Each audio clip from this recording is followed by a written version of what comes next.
Les titres principaux. Le Premier ministre exhorte le public à donner la priorité à la paix lors des prochaines élections.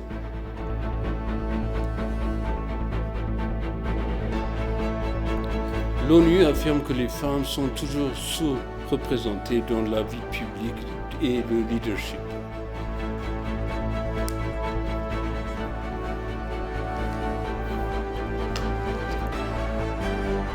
Bienvenue chers téléspectateurs sur ABC, c'est moi Zala Lamourkana avec le journal. Le vice-premier ministre et ministre des Affaires étrangères de Makamakonnen a reçu hier à son bureau la nouvelle ambassadrice américaine Gita Passon. Les deux parties ont salué l'amitié de longue date entre les deux pays. Il a déclaré que les produits alimentaires et non alimentaires avaient été distribués à 3,8 millions de personnes dans l'État jusqu'à présent. Par ailleurs, le vice-premier ministre et ministre des Affaires étrangères de Makamakonnen a eu une conversation téléphonique avec le ministre canadien des Affaires étrangères, Mark Garneau. Damaca a informé le ministre canadien des Affaires étrangères de la région de Tigray, affirmant que l'aide humanitaire et les médias opèrent dans la région indéfiniment. Pour sa part, le ministre canadien des Affaires étrangères, Mark Garneau, a déclaré que son pays fournirait une aide financière au gouvernement éthiopien selon le ministère des Affaires étrangères.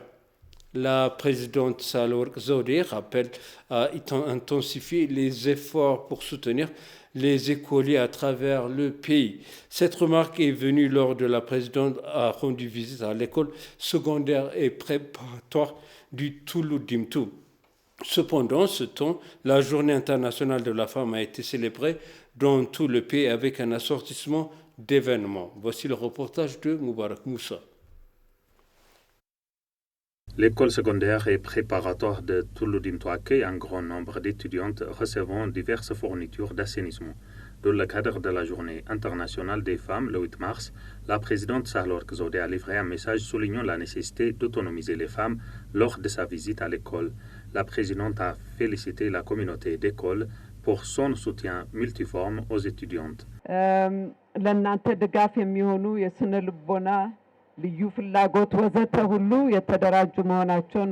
J'ai vu que le club de genre, l'assainissement et le soutien aux besoins spéciaux dans cette école sont bien organisés.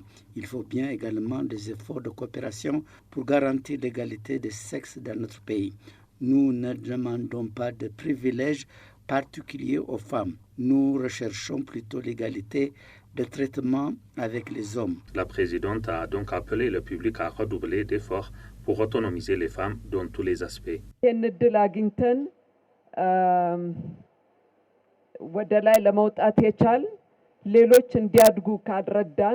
L'écart se creuse à moins que nous, les hauts fonctionnaires, ne contribuions à l'effort d'autonomisation. Le gouvernement s'est donc engagé à vous soutenir à mon bureau, recherche également des moyens supplémentaires pour vous aider à accéder à l'enseignement supérieur et à réussir. Nous ne voyons pas beaucoup de femmes au niveau universitaire. Cela doit être changé. Il y a une fausse perception que des secteurs comme la science et la technologie n'appartiennent pas aux femmes. Par ailleurs, la coordinatrice du club de genre à l'école, Massarat Nougoussé, a déclaré que ces motivations sont utiles pour renforcer la confiance des écolières.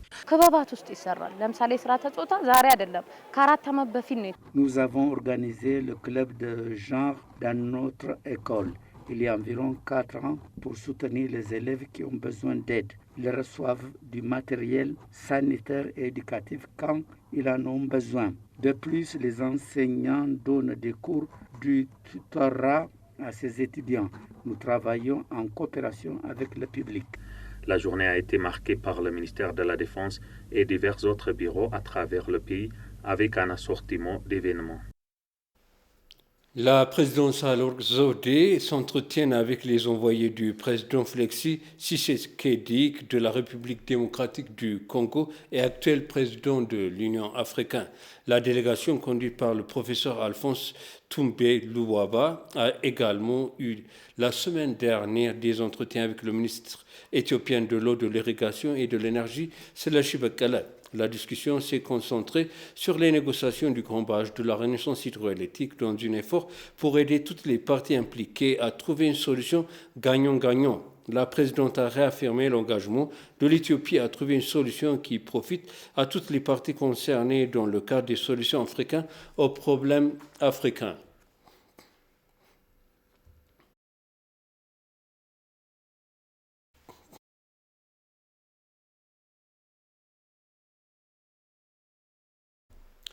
Le Premier ministre Abiy Ahmed a appelé le public à donner la priorité à la paix lors des prochaines élections en votant des candidats attachés à cette valeur. S'exprimant lors du lancement du projet routier dans l'État d'Amara, le Premier ministre a souligné que la paix passe avant tout.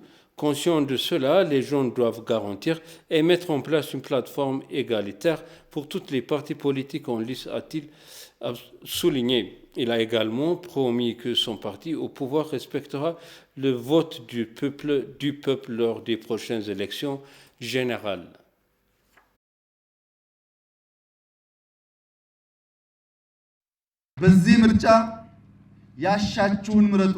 Lors de cette élection, élisez ce que vous voulez, mais je vous exhorte à donner la priorité à la paix et veillez à ce qu'une plateforme égale soit mise en place, tous les partis politiques que nous souhaitons. Alors que le monde célèbre la Journée internationale des femmes, une déclaration de la présidente de la Commission de l'Union africaine a déclaré à la Commission de l'Union africaine la partie est une condition préalable au succès de notre entreprise. La partie a ajouté le communiqué a été inclus non seulement dans notre acte constitutif, mais aussi dans les modalités des élections de l'Union africaine. Aujourd'hui, a-t-il déclaré, l'organe continental est heureux d'y parvenir dans les organes les plus élevés de son organisation. L'Union africaine a fait la l'égalité de sexe et de l'autonomisation des femmes l'une de ses priorités. Ceux-ci sont traduits par des engagements politiques au niveau des chefs d'État et de gouvernement, avec notamment la déclaration solennellement sur l'égalité des genres en Afrique, la politique des partis de la CUA et aujourd'hui le lancement de la stratégie de l'Union africaine pour l'égalité des genres et l'autonomisation des femmes 2018-2028 a conclu la communiqué.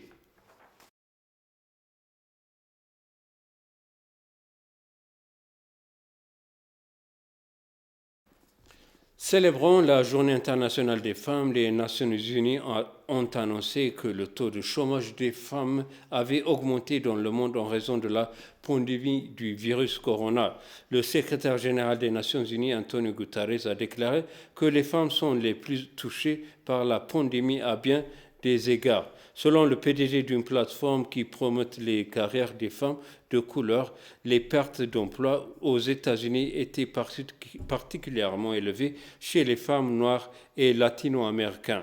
Le thème de la Journée internationale de la femme pour 2021 est choisissez de défier un appel à l'action pour un monde plus égalitaire entre les sexes. Pour de nombreuses femmes dans le monde, le plus grand défi immédiat peut être de simplement rester à flot dans un monde ravagé par une pandémie.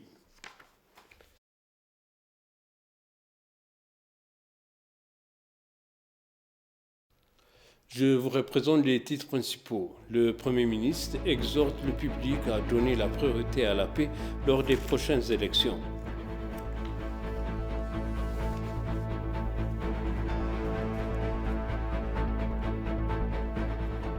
L'ONU affirme que les femmes sont toujours toutes représentées dans la vie publique et le leadership.